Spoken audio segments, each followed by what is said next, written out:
welcome to the special Christmas Day edition of the Dibley Diaries. And in the Rural Challenge, I wanted to think about trying to be in more places than you can physically be at the same time. So this year we are offering services in all of our 9 church buildings between lunchtime on Christmas Eve and lunchtime on Christmas Day.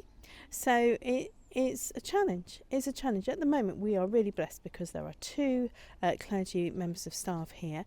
So I'm doing 4, and the other member of clergy team is doing 4 as well, and then our lay reader is doing 1 tomorrow.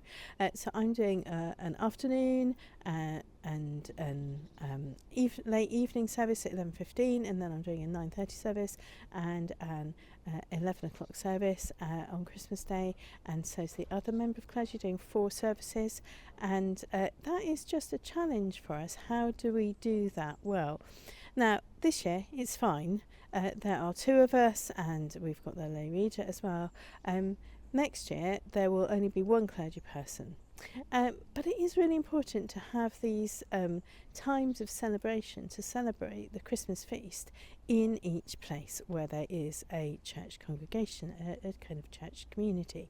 So this is a challenge in the rural community. These places are spread apart, so you have to factor in travel time, you have to travel in the weather as well.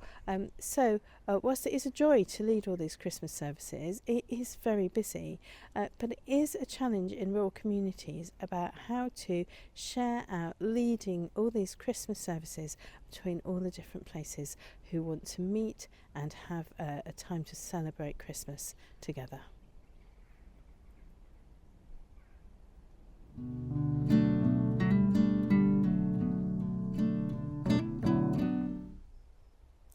Christmas thought for the day. I've been thinking about nativity characters, and I wonder which is your favourite nativity character. Is it Mary? Mary had to say yes to God to have Jesus. An angel was sent. Mary was asked to do that. Mary was willing to do that. So is Mary your favourite character in the nativity? Maybe it's Joseph. Joseph also had to deal with surprising news. Joseph also had to be sent an angel to say, you know, it's going to be all right. You should still marry Mary. It's going to be fine. So do that. So there's Joseph, Mary, Joseph. Maybe you like the shepherds. Maybe you feel like you'd like to be one of the shepherds, you know, sitting on a hillside around a campfire, nice and peaceful, looking at the stars, watching the sheep.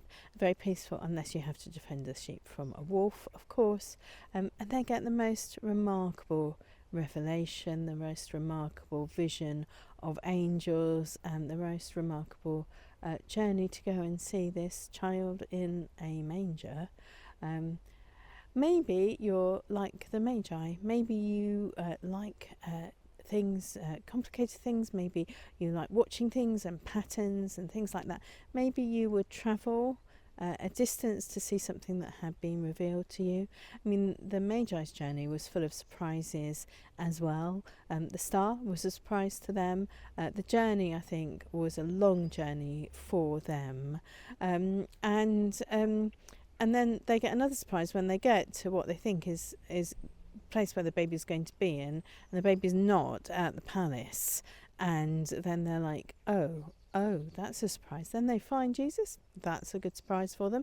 Then they are warned in a dream to go in the other direction, away home, and not go back to the king. So all in all, a very surprising journey for them.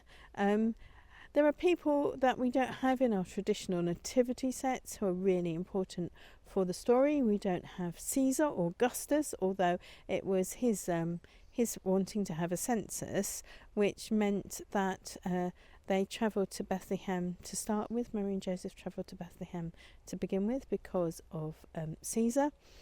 We don't generally put Herod in our nativity sets, although he is pretty central to the story as well. He's the reason why Mary and Joseph and Jesus have to become refugees.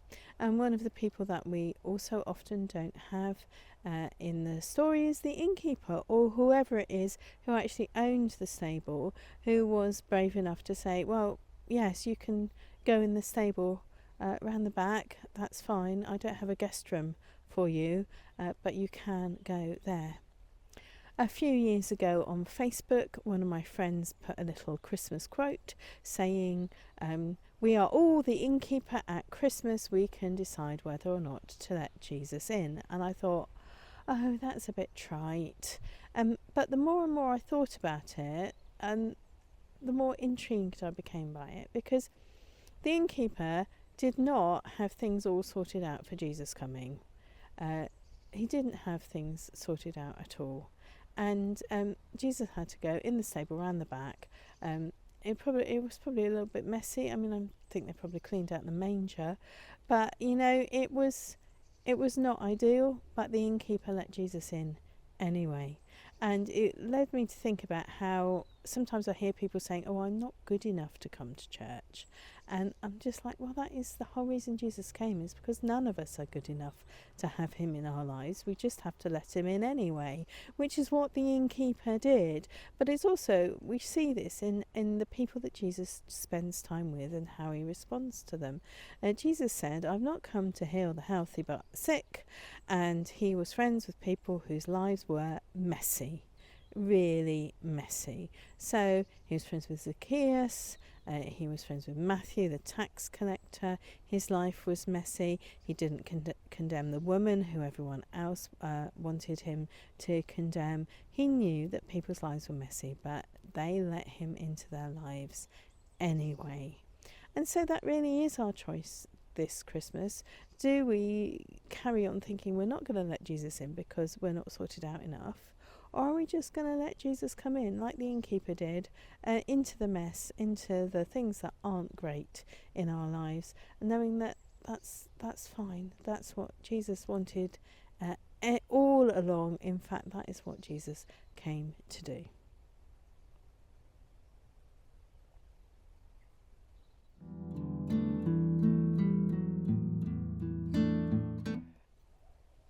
The Dibley moment for the week this week is me ranking various characters that have appeared in nativity plays that have happened in my church communities over the year. There's some special mentions to begin with. So special mentions go out to the innkeeper whenever we have a play which is based on Jesus' Christmas Party, which is a storybook where the innkeeper opens the door to visitors, ends up shouting round the back to like the shepherds and the magi, and then stomps up and goes back up to bed. So innkeeper, my children, one of them was once a donkey seller in a donkey seller play. One of my children was once a spy in a nativity play, which was written that the spies were trying to work out what God was doing with the whole nativity story. But my all-time favourite is the year that we had Elvis play the angel Gabriel with a whole group of angels as well. So the person who played Elvis in a glittery white Elvis suit as the angel Gabriel, my all-time favourite, which is what happens if you let someone who is a great panto fan actually coordinate your nativity play. But it was brilliant.